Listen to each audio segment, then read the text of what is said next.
everybody, it's Des, aka the Shamrock Pixie. And on Wednesdays, I'm going to be doing some uploads about, where I'm talking about different things with mental health, kind of trying to break down what they are, um, give examples of things that have happened to me personally, and stuff like that. So with that, I just want to let you guys know that I'm not a doctor, I'm not a counselor. I am just somebody who lives with mental illness every day. And this week, or this Wednesday, I'm actually going to be talking about gaslighting and its effects and things that could possibly help to kind of overcome it. I did find some articles that were very interesting and they were very informative. I had personally not really heard the term, but I knew of brainwashing, but I didn't know there was a technical word for it. And I am somebody who has survived domestic abuse, and I am 39. It happened when I was very young, and I can go more into that at a different time. Um, so with that, I'm actually going to bring up an article, Understanding Gaslighting and Its Effects. And it's a very interesting thing. So I'm going to go through it. I'm going to read it and then give some examples. And hopefully this will help somebody in the future or even that watches this now, um, you know, recognize the signs of it, because it is a very interesting and crazy thing that I didn't realize what was happening with me. So I'm going to switch over to my other screen. All right. Again, here is the article, Understanding Gaslighting and Its Effects. The harmful form of psychological abuse takes its name from a 1938 play. Now, please, I apologize. Please understand that I may stumble over some words, and I do apologize in advance for that. But this article was written by Robert Longley, and it was updated April 17th, 2018. So let's get into it. Gaslighting is a harmful form of psychological abuse in which a person or entity attempts to gain power over others by making them question their own recollection of events, perception of reality, and ultimately their sanity. And a lot of abusers, which it does say later on, do this. And so for me, my first ex-husband conditioned me to believe that everything I did was wrong, that I had a lot of problems, which in turn caused my mental illness to really kick in and second guess everything that I ever thought was real. And so it was a horrible thing that I had to go through. And it was, with me being 39 now, I'm just learning how to try to tune out his voice. All right, here we go. As used in clinical research, literature, and political communities, and I'm sorry if I messed that one up, the term comes from the 1938 Patrick Hamilton play Gaslight, and its film adaptations released in 1940 and 1944, in which a murderous husband slowly drives his wife insane by progressively dimming their home's gas-powered lights without her knowledge. When his wife complains, he conveniently tells her that the lights have not changed. And the thing is that's what they do. I mean, people who are abusers and stuff, they do things where they slowly make you feel like you're losing your mind, which we'll continue on with that. Let's see.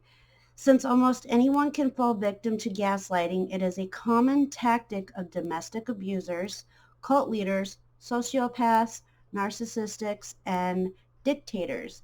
Gaslight, gaslighting can be, um, it can affect men and women. So it's not just a man who does this to a woman. A woman can do this to a man as well. And a lot of times, you know, when people talk about domestic abuse, it's always the woman is the victim, but there are men out there that are victims of domestic abuse.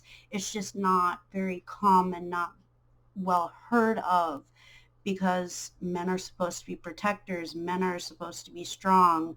And so a lot of times men go more unreported of domestic abuse than women do. And so we just got to keep in mind that, this affects both men and women. Often, especially conveniently charming liars. Oops, sorry. Let me start that over. Often, especially convincing, charming liars, gaslighters constantly deny their devious actions. For example, abusive persons involved in intimate relationships may gaslight their partners by passionately denying they had acted violently, or by trying to convince victims that they deserved it or enjoyed it. And that was, my ex-husband. He would hit me and then tell me, well, if you would have been, did this correctly, it would have never happened. Um, it was, this is a hard thing for me to talk about, because I'm still personally dealing with those issues that I went through, those abusive moments that I went through with my ex-husband. And so, he would always tell me, well, if you weren't overweight, then I wouldn't have to cheat. If, it was always my fault that things would never go right. And it was devastating because I had no idea how to deal with it. And so with that, it's a form of gaslighting. Let's see, where did we leave off? Ultimately, gaslighting victims lower their expectations of what constitute true affection and start to see themselves as being less deserving of affectionate treatment. The gaslighter's ultimate goal is to instill a feeling of "I can't believe my eyes," causing their victims to second guess their perception of reality, choices, and decisions, thus increasing their level of trust in and dependence on their abuser for helping them do the right thing. Dangerously, of course, the right thing is often the wrong thing.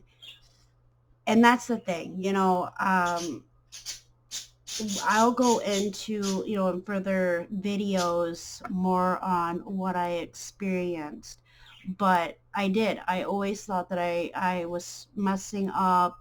And so, you know, my ex-husband was like, well, do it this way and we'll be good. And, if you do it the way I tell you, it'll come out the way it's supposed to. But the way you're doing it isn't the right way. And it was a constant, belittling and constant brainwash for me, to the point where I felt, and I still feel like this to this day, that if something goes wrong, I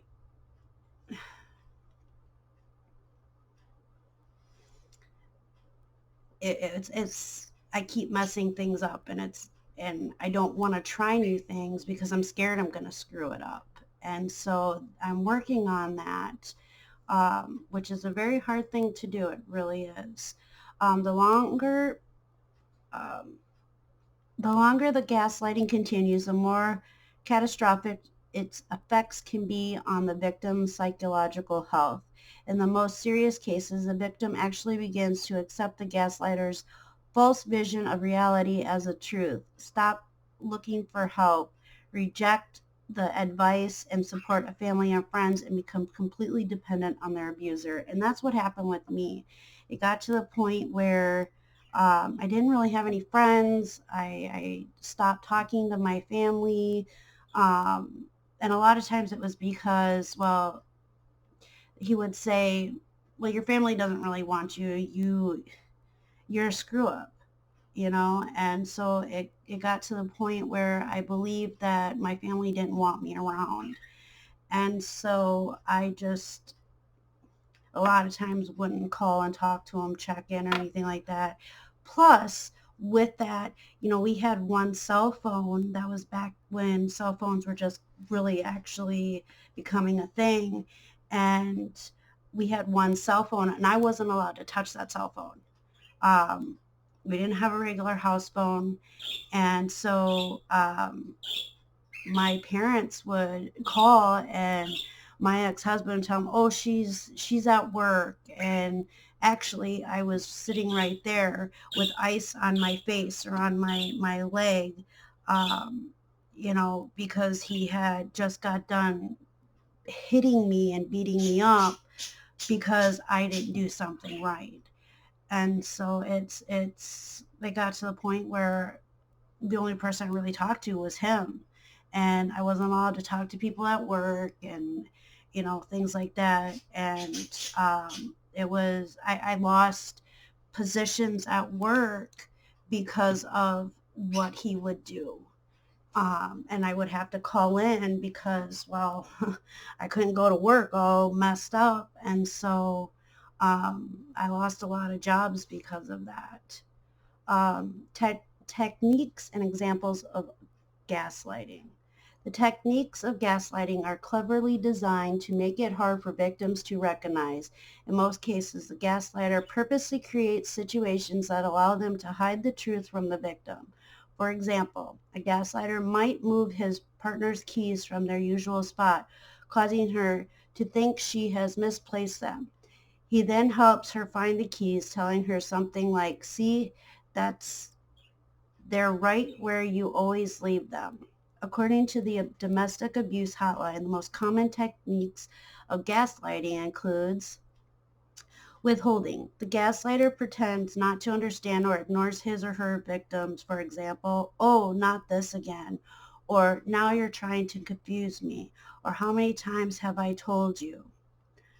Um, Countering. The gaslighter wrongly blames the victim's faulty memory even when the victim's recollection is accurate. For example, you've been forgetting things more often lately, or your mind is playing tricks on you again. Blocking or diverting. The gaslighter keeps changing the subject or questioning their victim's mental health. For example, I bet your crazy friend or family member told you that, or you're just making things up so you can use them against me. Trivialization, sorry, trivializing, and I'm sure I killed that word and I do apologize. The gaslighter makes the victim needs or fears seem unimportant. For example, you're mad at me for a little thing like that, or you're going to let that come between us. And I heard a lot of these all the time, to the point where if I would burn his dinner, um, I would have to eat on the floor like a dog because, well, he didn't want me sitting at the table with him because I couldn't do anything right. For a year, he grounded me from food. Um, and it was because I didn't know how to cook correctly. And my cooking was disgusting. And so just in the last few years since I've been with Tommy, Tommy has encouraged me to cook and bake, and he's constantly um, commenting good things about my cooking. And so that's helped me to get through that portion of what I've experienced. And I absolutely love Tommy for it. And he has helped me through a lot of these things that I'm reading now that I've gone through with positive, loving, and I'm talking real love. And it's something that I still have to get used to personally, because I was never, I just, I never experienced it from somebody outside of my family. And, he's a blessing to me. And I hope that everybody finds a Tommy in their life that will help them get through this. And so, and I do now have things where I get things confused, and sometimes my brain doesn't work, but it's not anything like it was before. So it's things that I have to work on. Forgetting or denial. The gaslighter falsely claims to have forgotten what actually happened or denies promises made to the victim. For example, I told you I was going to be late, or I never told you I would pick you up. Common signs of gaslighting. Victims must first recognize the signs of gaslighting in order to escape the abuse. According to psychoanalyst, okay, sorry, psych, okay, you guys can see the word psychologist or psychoanalyst. There we go. Psychoanalyst Robin Stern, PhD. You might be a victim if. Here are some of the symptoms, or some of the signs, not symptoms, signs of gaslighting. You seem to be second guessing or doubting yourself more often. You constantly wonder if you might be too sensitive, which I've been told by my first ex-husband, or by my ex-husband, that I was overly sensitive, that no matter what he said, I was always taking it wrong, and I would cry too much, or, things like of that nature that were just impossible to control. But he was the reason that this was all happening, and I didn't understand it, and I was very confused. You often feel confused, possibly to the point of doubting your own sanity. Exactly. You constantly feel you need to apologize to your partner. And poor Tommy, he and I have been together for a long time, and I know that he's never had to deal with this kind of thing before. So in that aspect, I always am constantly apologizing to him, because that's what I had to do in the past. And so it's kind of carried over, and he is so understanding. Tommy is so amazing, and he has helped me so much in my life. And I'm so blessed. And he's always like, stop apologizing. You did nothing wrong. And so it's amazing to have somebody like that in my life when I had somebody so evil in my past. Um, you wonder why, with so many good things in your life, you are so unhappy. You frequently feel the need to make excuses for a partner's behavior, and I did. Um, with my ex-husband, he would hurt me, and then his mom was a nurse. So if it wasn't something that um, she could fix, and I had to go to the ER, I always had to tell him that I fell, or I was moving something, and um, was just, the string of excuses were ridiculous. And there was only a few times that I ended up in the ER from the abuse. And it's I know that they could tell I was telling a lie, but I was forced to tell that lie. And I do not lie. It is not something that I do. But in order for me to not get beat more by the time I got home from being at the ER, I had to make up and lie to these doctors, which I think they saw through but never questioned. Um, and it was scary a lot of times, no matter, even if I did tell him, what he told me to tell him, um, or I had to come up with something. Sometimes it wasn't good enough, and I still, when I got home, I would get beat again. Let's see. You often withhold information about your partner's behaviors from friends and family. And I did for a long time. I never told my family what was going on. Um, The only time I really saw my family was around Christmas time. And um, it got to the point where he would stop hitting me in places where people could see and started hitting, punching me in the back of the head, because those bruises people couldn't see, and those marks you couldn't see. Um, something is very wrong, but can't quite put your finger, um, or can't quite figure out what it is. You struggle to make what should be simple decisions. You constantly feel that you need to be a better person. And I did. I kept trying to be like the perfect wife. I constantly was, um, you know, well, if I was a better wife, then this wouldn't be happening. If I could cook better, if I could cook right, then I wouldn't make him angry and he wouldn't do the things that he did to me. If I was skinnier, he wouldn't be going and sleeping with my best friend at the time. Well, she pretended to be my best friend. And then she stopped talking to me, but they were still sleeping together behind my back. And I had no idea until I finally got enough courage to leave. And I had to put a restraining order on him. I had to go into hiding for 4 years so that I could, fully get away from him. And it was a struggle because he would always find me. And so it was horrible living like that.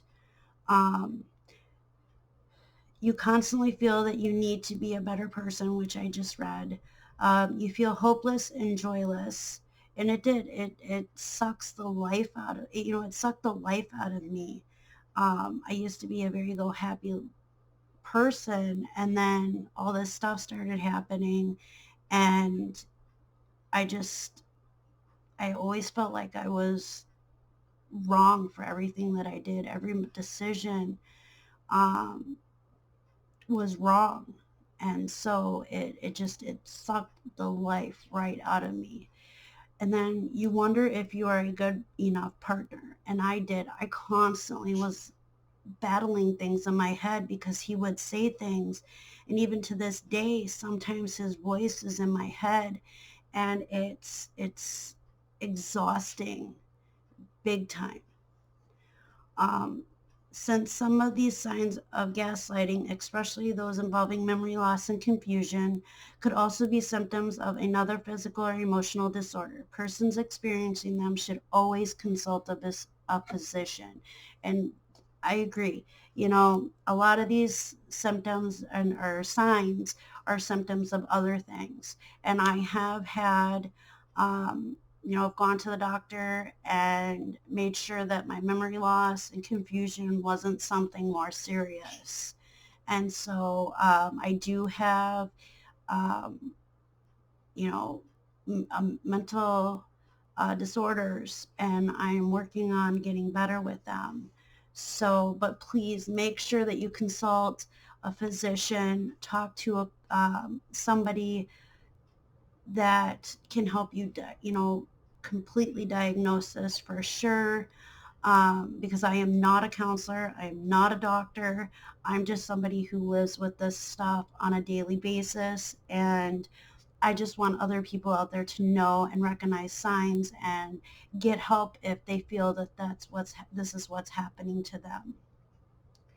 Now, recovering from gaslighting, once they recognize that someone is gaslighting them, victims can recover and regain their ability to trust their own perspective of reality. Victims often benefit from reestablishing relationships they may have abandoned as a result of being abused. Now, my mom is my best friend. I love my mom to death. We have our ups and downs, but she is still my best friend. And I check in with her. Since I left my ex-husband, I check on her or check in with her constantly. Um, if she hasn't heard from me in a couple days, she will call and check up on me. Now, even to this day, If things aren't, like if it goes too long, she will text me, and I will text her. She texts a certain phrase, and then I text back a code word. We came up with this when I first left my ex-husband, and I'm not going to tell you what the code word is, but it's a good idea to do this where you have somebody that you 100% fully trust, and you come up with a sentence that doesn't make sense to anybody else, but it'll make sense to you and this person that you are reaching out to, that you trust, that you love, that you know that if anything were to happen, they'd be right there in a heartbeat. They know you guys work out a plan to I don't even know how to explain it, to be honest. But me and my mom have this code set up. So if she hasn't heard from me in a while, and we haven't done this in a while for the simple fact that I have Tommy in my life, and he's amazing, and he is my protector now, and I trust him 103,000%. Okay, um, but she would text it to me, and if I didn't respond in a certain amount of time with this code word, she would call the police and have them come check on me. And it saved me quite a few times with this whole situation that I had been in for the 4 years that I was in hiding. And my mom has been my rock dealing with this as well. And she's got her own things that she has to deal with. But even, now, if she doesn't hear from me, she'll call me, or I try to call her every other day. It's just something that we've set up, something that we've gotten used to doing, and it's very beneficial for us to do. Um, Isolation only makes the situation worse and surrenders more power to the abuser. Knowing they have the trust and support of others helps victims recover the ability to trust and believe in themselves. Recovering gaslighting victims may also choose to seek professional therapy to gain reassurance that their sense of reality is correct. Again, able to trust themselves, victims are better able to end their relationship with their abusers. While gaslighting victims' relationships can be salvaged, doing so can be difficult. As relationship therapist Darlene Lawrence J.D. points out, both partners must be willing and able to change their behaviors. Willing partners sometimes successfully encourage each other to change. However, as Lancer notes, this is less likely to happen if one or both partners has an addiction or personality disorder. Excuse me. Key points about gaslighting. Gaslighting is a harmful form of psychological abuse. Gaslighters attempt to gain control over others by making them question their own memory, reality, and sanity. Gaslighting is a common tactic of domestic abusers, cult leaders, sociopaths, narcissists, and dictators. The first step in recovering from gaslighting is realizing it is happening. I can't stress enough. As with all forms of psychological and domestic abuse, professional help is often needed. So with that, just if you feel this is happening to you, please reach out and get help. Um, it is a horrible way to live. I've been there. I'm still struggling with it, but I'm getting better. And with that, I'm going to head out. Hope everybody has an amazing day.